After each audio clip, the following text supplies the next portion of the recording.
Noong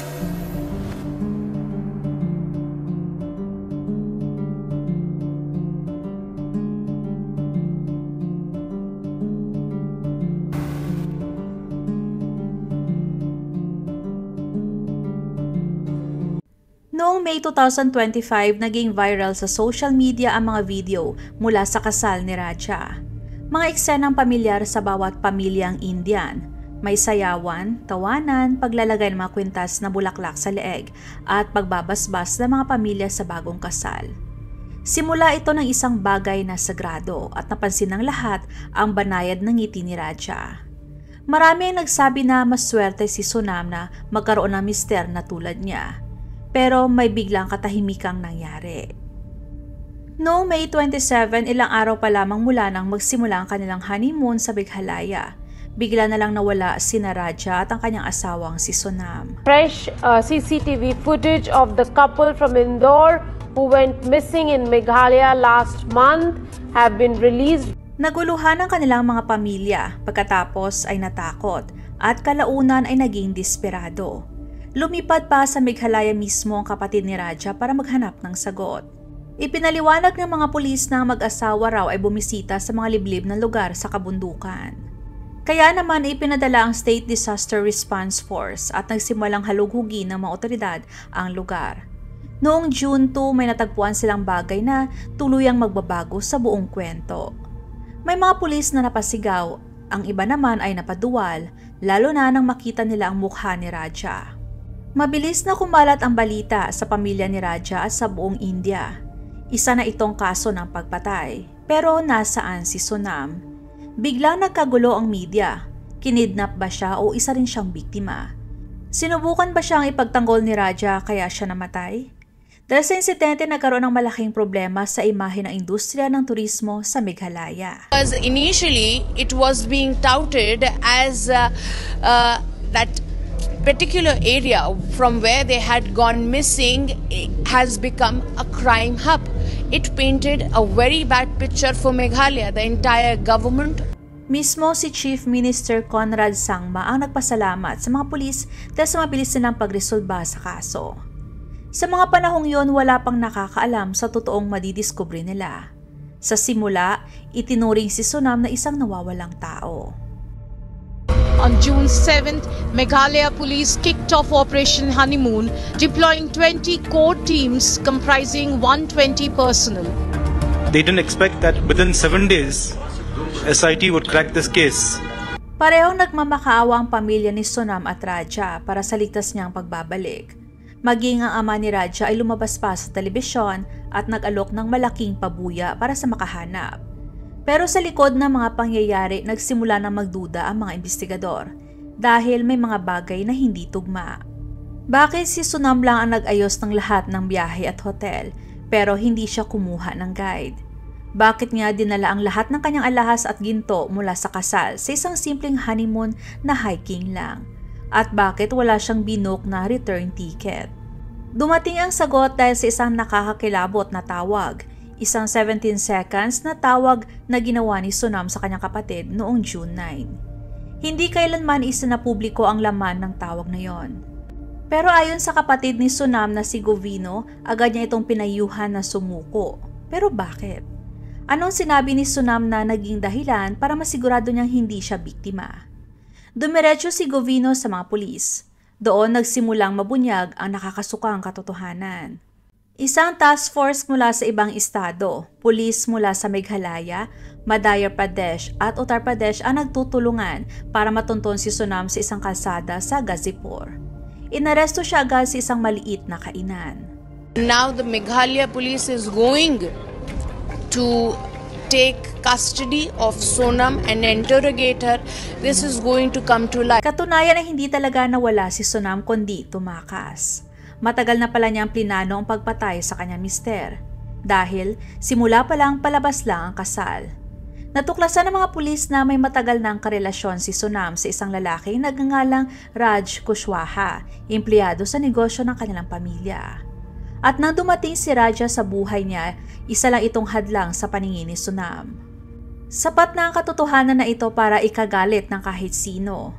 Pero kapag nalaman mo kung paano nila plinano ni Raj ang pagpatay kay Raja at kung ano ang mga pinagdaanan ni Raja sa kanyang huling mga sandali, mapapaisip ka talaga kung may natitira pa bang kabutihan sa mundo. Dahil sa kasong ito, mapipilitan ng India na harapin ang isang mahirap na usapan, isang usaping matagal nang hinihingi ng mga tao. Noong sumakay si Raja at Sonam sa eroplano papuntang Meghalaya, mukhang perpekto ang honeymoon trip nila. Si Sonam ang nag-asikaso ng lahat, mula sa mga tiket ng eroplano, sa mga hotel, hanggang sa mga rotang dadaanan nila pagdating. Pero may isang bagay na kakaiba. Hindi siya nag-book ng return ticket. Wala rin siyang inupahang tour guide. Si Sonam pa mismo ang nagpumilit na dalhin lahat ng alahas niya sa kasal papuntang Meghalaya. At mas lalong naging kahina-hinala dahil nagdala rin siya ng raincoat sa biyahe. Kahit na May sila bumiyahe, hindi naman ito panahon ng tag-ulan. Kapag nalaman mo kung para saan talaga ang raincoat, maiintindihan mong dapat ka talagang kabahan. Handa si Sonam sa dugo, pero ang hindi niya pinaghandaan ay kung gaano kabilis mabubulgar ang kanyang plano. Noong May 27, bigla na lang siyang nawala. Akala ng mga pulis sa Meghalaya ay nadamay lang sila sa karaniwang pagguho ng lupa o bigla ang pagbaha. Pero nang matagpuan ang bangkay ni Raja, kahit anong kasinungalingan ay hindi na kayang itago ang katotohanang nakita ng mga pulis. Maraming malalim na sugat sa katawan ni Raja. Kinumpirma ng forensic na ang ginamit na sandata sa pagpatay ay isang kukri, isang malaki at matalim na gulok na mula sa Nepal. Pero bakit nga ba kukri ang ginamit kung gusto mong palabasin na aksidente lang ito? Dahil si Sonam at ang kanyang mga kasabwat ay naniniwalang walang makikialam. Malayong pamilya ni Raja, daan-daang kilometro ang layo. At pag nalaman man ang totoo kung sakali mang malaman, ay wala na sila sa lugar. Naglunsad kaagad ng investigasyon ang mga pulis ng Meghalaya na makita nilang kahina-hinala ang mga sugat ni Raja. It was a day of dramatic developments in Indore as well after Sonam's brother, Govind, went and met Raja Raghuvanshi's family, disowned his sister, and has said that he will fight. He's there with them in their fight to get. Natagpuan ang dugo ni Raja sa iba't ibang bagay, kasama na dito ang raincoat ni Sonam na itinapon malapit sa lugar. Isa sa mga akusado, isang lalaking nagngangalang Anand, ay tumakas pa na may suot na damit na may dugo. Nang suriin ito, napatunay tugma ang dugo sa DNA ni Raja. Pero ang pinakamatindi sa lahat dahil punong-puno ng ebidensya ang digital records. Libo-libong tawag at mensahe sa pagitan ni Sonam at ng kanyang tagong kasintahan na si Raj. Hindi ito basta-basta pa-sweet lang. Isa itong tuloy-tuloy at malalim na relasyon na tumagal ng ilang taon. Halos araw-araw silang magkausap. At hindi rin naiwan si Raj. Lumipad siya papuntang Meghalaya bago pa dumating ang bagong kasal, kasamang 3 lalaki, sina Anand, Akash at Vishal. Lahat ng ito ay ginawa ng palihim. Hindi ito padalos-dalos na krimen. Isa itong planadong operasyon. Pinatunayan ng crime scene na kapag pinagsama mo ang kasakiman at galit, madalas ay hindi na uuwi sa magandang plano. Doon pa lang nagsisimula ang trahedya. Paano nga ba hindi napansin ng pamilya ni Sonam at Raja ang kanyang matagal ng relasyon? At sino ba talaga si Raj Kushwaha? Si Raj ay isang taong pinagkakatiwalaan ng pamilya ni Sonam. Nagtatrabaho siya sa pabrika ng pamilya nila Sonam. Bago pa lamang ang mga ulat ng mga pulis pero malinaw na ang buong kwento. Matagal nang may relasyon sina Raj at Sonam bago pa man maayos ang kasal at halos walang tigil ang komunikasyon nila literal na 24/7. Kapag napanood mo ulit ang viral na wedding video, mailan nakapansin na parang wala sa sarili si Sonam. Halos hindi ito makatingin sa mata ng mga tao. Nagmamadali sa mga tradisyonal na ritual at peke ang mga ngiti. Ayon sa mga pulis, ito talaga ang plano nila mula't simula. Pero may isang pagkakamali na hindi inaasahan, ang tawag ni Sonam na 17 seconds.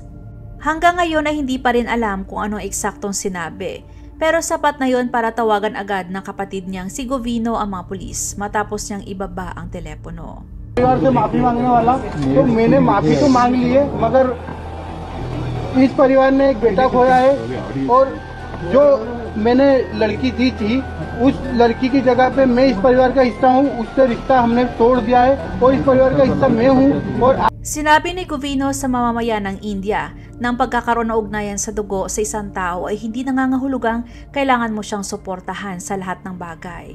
Investigation so far has revealed the timeline of the crime that has hit national headlines. Police sources say Sonam picked Meghalaya for her honeymoon with the intention to kill her husband. Habang mas pinipili ni Govino ang katotohanan, patuloy pa rin ang panlilinlang ni Sonam sa mga otoridad. Matapos siyang maaresto sa isang restaurant sa Gazipur, sinabi ni Sonam na siya raw ay dinukot at ayon sa kanya, sa isang himala ay bigla raw siyang pinalaya sa mismong restaurant na yon. Pero mabilis ding nabunyag ang kasinungalingan niya. Una sa lahat, wala siyang kahit na anong sugat o senyales ng pananakit. Alerto siya at malinis ang kanyang damit. Pangalawa, malinaw na malinaw ang digital na mga ebidensya. Natuntun siya gamit ang mga digital location ping at malapit nang matuklasan ng mga investigador ang isa sa pinakamabigat na pag-uusapan sa kasaysayan ng mga krimen sa India. Sa unang interogasyon ayon sa mga source, umamin si Sonam hindi sa isang random na pag-atake kundi sa aktwal na pakikibahagi sa plano. Pero ayon sa batas ng India, ang ganitong klaseng pag-amin ay hindi maaring gamitin sa korte, maliban na lamang kung ito ay ginawa sa harap ng isang hukom. Kahit na hindi ito sapat para sa korte, sapat na ito para ipagpatuloy ang investigasyon. Sinimula ng mga investigador ang pagbuo ng timeline ng krimen. Natagpuan nila ang dugoang kupre na itinapon malapit sa lugar, pati na rin ang raincoat ni Sonam. Nakakuha rin sila ng CCTV footage mula sa 42 na mga lokasyon. It is a plan gone wrong actually because the plan was he would have come up with a story probably a month or a fortnight. But that didn't happen. It happened too soon. The case was... At ngayon, ang tanong ng karamihan ay kung gaano katagal na niyang plinano ito at kung maiba pa bang nakakaalam. Tungkol naman sa text conversation na nadiskubre ng mga pulis, ang hirap paniwalaan na may ganitong kapabayaan. Una ay kinakailangan pagtiyagaan ng mga investigador ang mga nakakadiring mensahe at panlalait nila kay Raja, mga biro at mga pang-aalipusta na hindi raw alam ni Raja ang tungkol sa kanilang relasyon. Pero kalaunan, natagpuan nila ang mga mensaheng tulad nito. Ayon kay Sonam, ayokong malapit sa akin si Raja. Ayon naman kay Raj, patayin na natin si Raja sa Shillong. Sa Shillong tayo ligtas at tapusin na si Raja. Isinulat ito sa simpleng salita at sa regular na text na parang wala silang pakialam kung may makabasa man na ibang tao. Para bang naniniwala silang hindi sila kailanman mahuhuli. Sa ngayon ay nasa kustodiya na sina Raj, Anand, Akash at Vishal habang hinihintay ang kanilang kapalaran. Nakakulong na rin si Sonam ngunit hiwalay sa kanila. At habang hindi masyadong napag-uusapan ang tatlong lalaki, si Sonam ay patuloy pa rin sa pag-iisip ng mga bagong palusot. Noong June 10, lumabas ang bagong ulat na nagsasabing sinabi ni Sonam sa mga investigador na siya raw ay nilagyan ng droga. Sinabi niya ito pagkatapos mabigo ang kwento niya na dinukot siya. Naabutan si Sonam ng hindi handa. Alam na niya noon na naaresto na si Raj, kaya napilitan siyang gamitin agad ang kanyang backup story. Una ang kwento niya ay dinukot siya, pagkatapos ang sabi naman niya ay nilagyan siya ng droga. Pero ang lahat ng ito ay desperado na paraan lang para iligtas ang sarili. Parang hindi man lang niya naisip na susuriin ng mga pulis ang kanyang cellphone o mga CCTV sa lugar. Ngayon wala nang takas si Sonam. Pero dahil naging sobrang sikat ang kaso niya sa buong bansa, kasabay nito ang malakas na reaksyon mula sa publiko. May mga protesta na ngayon sa Meghalaya. Maraming taong galit dahil nadadamay ang kanilang rehiyon na umaasa lamang sa turismo at nasisira ang imahe nito sa publiko. Gusto ng mga tao na maprotektahan ang kanilang lugar at mapanatili ang pagdating ng mga turista. Kaya't buong lakas silang tumulong sa mga pulis para mabilis na masolusyonan ang kaso at ipakita na isang hiwalay na insidente lang ito. Walang bangayan sa jurisdiction, walang lumampas sa deadline at walang abala at mabilis na naging resulta ng kanilang pagsisikap.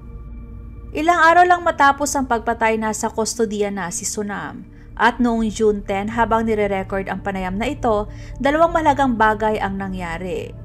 Una, naibalik na ang bangkay ni Raja sa kanyang pamilya. Sa wakas, maaari na sila magsimulang makaramdam ng kakaunting kapanatagan at simulan ang matagal ng proseso ng paghilom. Pangalawa, si Sonam na naaresto sa Gazipur ay inilipat na papunta Meghalaya.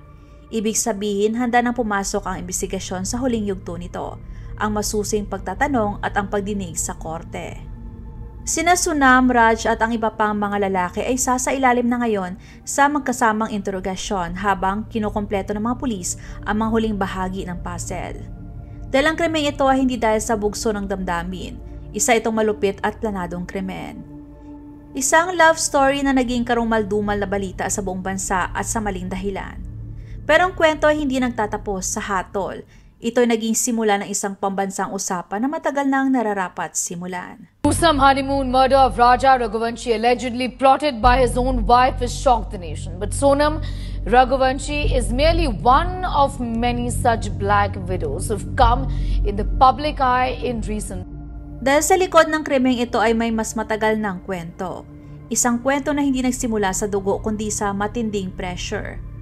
Ang tradisyon ng arranged marriage sa India ay may libo-libong taon ng kasaysayan. Nakaugat ito sa caste system, dangal ng pamilya at sa paniniwalang mas alam ng mga nakakatanda ang tama. Sa loob ng maraming henerasyon, ang pag-ibig ay kadalasang itinuturing na luho lamang, isang bagay na maaaring dumating pagkatapos ng kasal at hindi bago ang kasal. At kahit na may pagbabago na sa mga modernong lungsod sa India, kung saan tinatanggap na ang love marriage, nananatiling normal pa rin ang arranged marriage sa maraming probinsya at sa mga konserbatibong pamilya. Kahit ngayon ayon sa mga pag-aaral, higit 90% ng mga kasal sa India ay arranged marriage. At sa marami sa mga ito, halos hindi pinag-uusapan ng emosyonal na pagkakatugma. Minsan isang beses lang nagkausap ang magkasintahan bago ikasal, minsan ay hindi pa nga. Sa pinakamagandang pagkakataon, gumagana ang sistemang ito. May mga mag-asawang nakabubuo ng buhay na may respeto sa isa't isa, minsan pati pagmamahal. Pero kapag hindi ito gumana, maaring maging trahedya ang resulta. May mga babaeng tulad ni Sonam na napipilitang pakasalan ang lalaking hindi niya mahal. At minsan napunta sila sa mga lihim na relasyon, gaya ng relasyon niya kay Raj. Pero ito ang katotohanan. Karaniwan ang pangangaliwa, ang pagpatay hindi. Araw-araw libo-libong tao sa mundo ang nakakaramdam ng parang nakakulong sa isang relasyon. Pero iilan lang ang napaplano na pumatay gamit ang kutsilyo sa gitna ng honeymoon. Ang dahilan kung bakit masakit ang kwento ni Raja ay hindi lang dahil siya ay niloko. Ang mas masakit ay dahil wala siyang kamalay-malay. Pumasok si Raja sa kanyang kasal na may pag-asa. Masaya siyang sumayaw sa sarili niyang kasal. Naniniwala siya sa kanyang asawa. Sapat ang tiwala niya para sundan ito sa kabundukan ng Meghalaya. At ngayon, ang pangalan niya ay isa na lang hashtag, isang babala sa iba.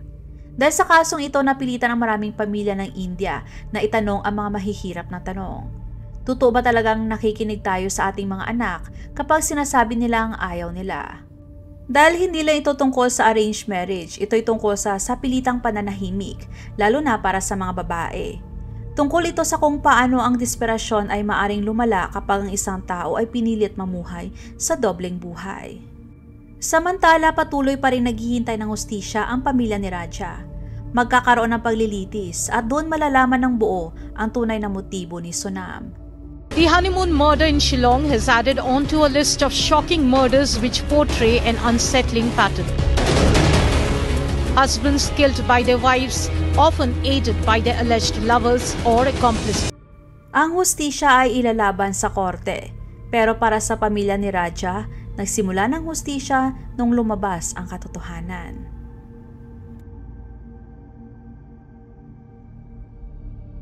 Please support po my second channel na Usaping Krimen. Salitan ang pag-upload ko sa kada channel, kaya kung gusto niyo na makapanood ng crime story araw-araw, maaari lamang po na i-check ang bawat channel para sa mga panibagong videos. Maraming salamat!